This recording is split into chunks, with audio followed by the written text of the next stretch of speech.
Well, my guest in the studio is Adam Mutawakilu. He's a member of parliament for Damango. And for many of you in NDC politics and also in Damango, you know him by the name Galos. He will be joined by Dr. Nyama. He's a member of parliament for Brekum East. And so when he comes into the studio, we'll try as much as possible also to accommodate him into the discussions. But we know prominently gaining a lot of space on the public discourse platforms is the statement that is indicating that the acting director of the Information Services Department, the ISD, has been fired. And this according to a government statement signed by the Minister of Communications, Dr. Omane Boama. According to the statement also, government's communication has been restructured, indicating that the Ministry of Communications now assumes responsibility for the Flagstaff House Communications Bureau. Well, Mr. Kwating has been in the spotlight.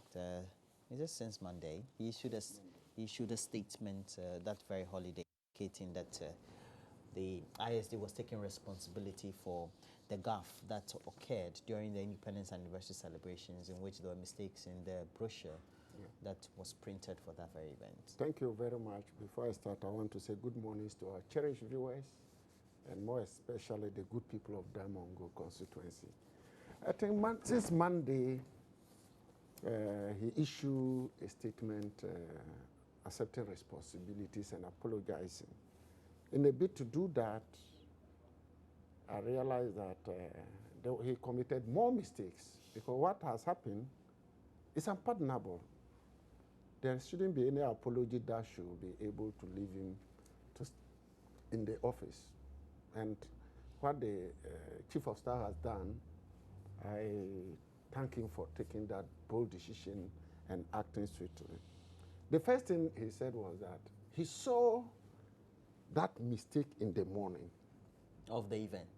The event, and still asked that it should be distributed. That was the biggest mistake. It could have been withdrawn. It would have been better if we hadn't had a brochure than having this one, making the president of Kenya, Uhuru Kenyatta, as the president of Ghana. The second mistake he made was that he used a forged letterhead. So that wasn't the original letterhead used by the Information Service Department. The third one he made was that the date on that letterhead was 12th March instead of 7th March. So clearly, you see that from the beginning, he has proved beyond reasonable doubt that he's not capable of handling that department. And finally, he confessed to forging the letterhead. So outrightly, it tells you that he's not capable of doing that. And you could also see that there is the link between him and the staff of the Information Service Department. And they had come out with a statement on that.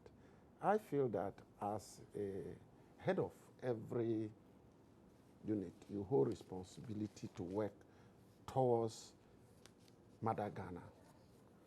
And therefore, any event that is to promote Ghana is very supreme. And therefore, that action taken by the Chief of Staff is in the right direction. In respect to the Communication Bureau at the Flagstaff House, often we had so many complaints, journalists complaining, the card that they have been given to A or B, and the most serious one was when the president was giving his final speech as ECOWAS chair, and some of the scripts were off the main script.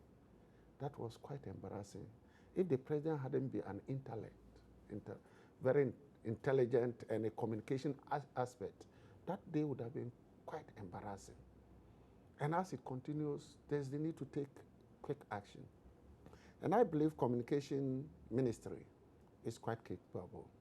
Since Omane Boama, Minister for Communication, took over, we've seen some streamline in the communication ministry, whereby there's no conflicting information here and there. And he's proved beyond doubt that he's capable of holding this, taking this responsibility as well. I believe with this, he will have a very good communication outlet in the Flagstaff House. And from now, I'll see things different. Yeah.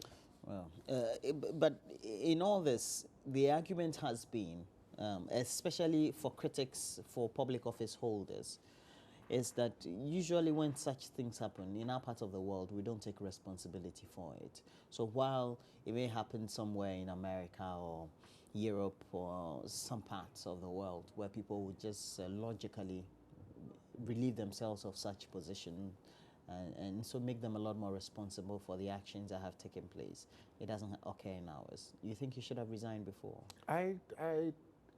Yes, I expected him to have resigned on the 7th. I expected him to have resigned on the 7th based on principle that he has failed. Shifting blames will not solve it. The fact of the matter is that you have not executed. Ultimate responsibility is very, very important because that is their work. If somebody decided to hijack it, it's your responsibility to let the person know that that is my work and I'll be held responsible. And it's very, very significant, very important for us to know that. Your integrity of everybody is very important, and don't let your integrity be taken out of you. Yeah. So I thought even 7th he should have just resigned. That I've not been able to honor a very important event that Ghanaian expected me to have done. The restructuring of the Flagstaff Bureau is perfect. It's perfect. So. Well, let's see how it goes, and we hope that we're not going to get any more blunders which will involve a lot more groupings as far as communication is concerned, so that the media also would have a point in time to say they're covering the issues adequately. Seem to have taken the wind out of the sails of the main event. The president's speech has not... As at now, the president's address has been forgotten. And the nature of media landscape in the world is towards negativity. So in any event, you ensure that you minimize to the barest minimum negative aspect. Even that they said some journalists mounted a track. Yes, it's here on the front page of the Ghanaian Times. It was something for discussion. And I realized last year they were given a flat, they said it wasn't high enough. So they were not able to cover. So, and they needed to be moving around to cover. If they brought a higher vehicle and you think that it doesn't suit you, it wasn't a force. It wasn't by force that you should join it. Oh, really? Yeah, it wasn't a force. If you wanted to do your own, you could go ahead and do your this thing. But that was the best option. I don't know what type of vehicle they wanted, but what I believe is that you are there to carry it and to do your work. If you feel that that will be the best. I have seen journalists being at certain spots to take critical pictures. And those spots are quite dangerous because any slip could result to some injury or death. But what is most they feel is that carrying the information is what is significant. And therefore, saying that because they brought a track and journalists entered, the most important thing is the view. Were you able to get the right shot? That should be the main objective, and not whether it is luxurious or this. The main thing is that if it is low, you will not be able to get the shots you want. You want a higher one. This is broad. If you feel it, just, I won't join. I know some journalists didn't. But they still had 9 shots. Those who feel that by being there, they will get 9 shots, they went on and they had their 9 shots. What is most important is getting the shot. Yeah. We'll see how that goes. There's pressure mounting on Parliament to pass the Right to Information Bill. You're a member of Parliament. We're having a ranking member of the Legal and Constitutional Committee of Parliament, Joe Osei, indicating that the passing of the Right to Information Bill has delayed as it has been in Parliament since 2013. When passed, we know the RTI will give Ghanaians the right to access public information without the current limitations as it is? Because now it's pretty difficult. What do you make of it? We know that the pressure has been mounting following an introduction of the packets messages bill. So that will result in, well, some level of listening of calls and if those information or data is needed. Yeah, as far as I know and I'm aware, the Right to Information Bill had so many amendments that had to be incorporated. And there was they need to give time to ensure that it is incorporated. About almost 290 amendments. We're told. Yeah, about 290 amendments. And in going through it, if you don't take time, at the end of the day, you come out with a law which cannot withstand the test of time. So it is good to take views. It's just like EMP. We laid it yesterday. We wanted to lay it since last year. But people continue to come with their views. And as a committee, we have to give them the hearing. At one time, we nearly laid it, and somebody wrote to the Speaker of Parliament that, yes, we have given him two opportunities to explain himself to us, but he's not yet convinced. So he still wants to meet us the third time. So we had to do that. So in passing a law, you have to be very careful that you take the views of each and everybody on board. By law, within 3 months, it should have been passed. And if not, they should explain the reasons why it has not been able to be passed.